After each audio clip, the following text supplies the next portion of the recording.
Hello. I want to welcome you to the firm and the macroeconomy. My name is Evan Tanner, and I'll be joining you for this offering of this online course from Johns Hopkins University. I want to mention that this course was originally developed by my colleague, Professor Alessandro Rebucci, and we're going to be building on his great work. A course like this is a great undertaking. I simply can't do it alone. This semester I'll be backed up by a great team, including several facilitators, and you'll likely be getting to know them during the course and possibly at our first synchronous session, which is coming up. I also want to thank the great folks at JHU for providing the necessary support for this course. Once again, this is a team effort. So, what's this course about?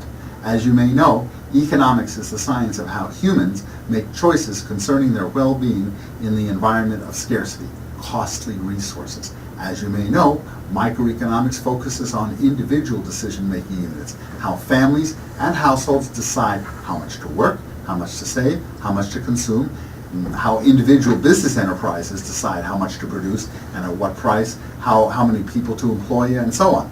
By contrast, macroeconomics reflects a kind of aggregate or big picture perspective, how much all the households combined in an economy spend and save, how many people overall are working or looking for work, and the overall amount of goods and services that a country produces at any given time. Now, as you probably know, these are variables that can move over time, and we'll want to know why. As macroeconomists, we also look at prices, but instead of looking at the prices of individual goods, say the price of a flat-screen TV, we look at overall measures of the price level, the general cost of living, as it were. We are also concerned about, for example, a firm's cost of borrowing, the interest rate, and a key gauge of how much goods that are produced abroad will cost, and that gauge is called the exchange rate. So yes, this is a big picture approach. This is a macro approach. Now, as a business person, you may be asking, do you really need to know this stuff? Well, if you're planning on being in any kind of decision-making position, the answer is decidedly yes. Very often, key business decisions, should we ramp up production? Should we open up a new plant? Should we hire those extra workers or pay them higher wages? Should we branch out into another country? Those decisions depend upon how the macroeconomic environment behaves, whether we expect consumer demand to heat up or cool down, whether we expect the cost of living to rise further, whether we expect foreign-produced goods to become cheaper.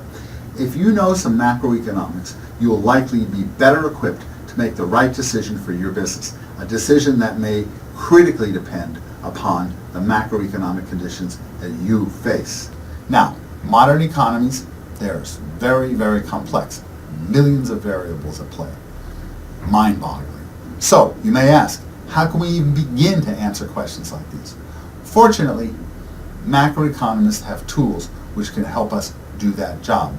Macroeconomic models are a way to simplify this complex reality dramatically, but in a way that we can boil things down to their core, the essential questions. We might think of a macroeconomic model as a kind of illustration, perhaps a simple drawing of a person. That drawing is not a flesh and blood recreation of a human body. It's just a representation. Indeed, the drawing can be a simple stick figure, or maybe it can be a little bit more nuanced, maybe with a little bit more detailed anatomy, put some facial expression. But the point is that such an illustration can help us understand how different parts of the body work together and what might happen under different circumstances, even though it doesn't have all of the detail of the body. And that's a very important job. So in the very same way, macroeconomics provides us with models that help illustrate key aspects of the macroeconomy. How much we spend, how much we work, how key prices will likely evolve. We want to think of models as something to do a job for us, not the other way around. They always have a job to do for us.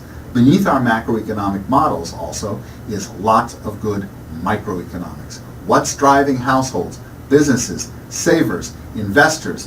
What motivates banks to make the decisions they're making in terms of how much they lend and how they interact with one another? You may remember the idea of a demand curve and a supply curve for individual markets. If not, don't worry. We'll review those concepts. But we will need to recognize that the laws of supply and demand What you may already know as microeconomics are well embedded in our macroeconomic analysis. There's really no contradiction between the micro and the macro. Now, the world changes rapidly. New technology can come on in the blink of an eye. Investors can be bowled over with optimism one minute and down in the dumps pessimistic in the next. Your stock portfolio can be, or your house value can be riding high one minute and plunging the next. How are we going to capture all this stuff? Stuff that really matters. Well, we can often understand what's going on even with our simple models. You may be surprised, in fact, how powerful simple models and simple analyses can be. We're going to try and make all of this look easy, but let me tell you something, it's not. Becoming a macroeconomist is lots of hard work. Both Professor Ribucci, the original designer of this course, and myself have been working on these topics for over 20 years. Most of my career has been in the International Monetary Fund, where I've worked on countries and at the same time doing research and talking about diverse areas of macroeconomics and macroeconomic policy, including structural policy, monetary policy, fiscal policy, and exchange rate issues. In this vein, though, I have to caution you that nothing I say in the context of this course is to be construed as representing the views of the fund or its management. They're my views. Any views I express are my own. Well, anyway, on behalf of both myself and Professor Ribucci, we both really enjoy teaching, and we both want to share with you the fascination, yes, enjoyment of macroeconomic analysis. It's most likely going to pay off. We encourage you to put in your best effort, stay focused on the task at hand, module by module. And this is going to include some extra material that we will be providing to you in the Blackboard site, even on occasion on the fly and in response to your evolving needs.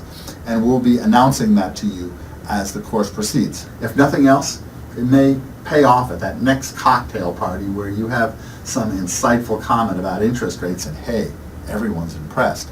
So we want you to reap these rewards, and my colleagues and I very much look forward to working with you. Thank you very much.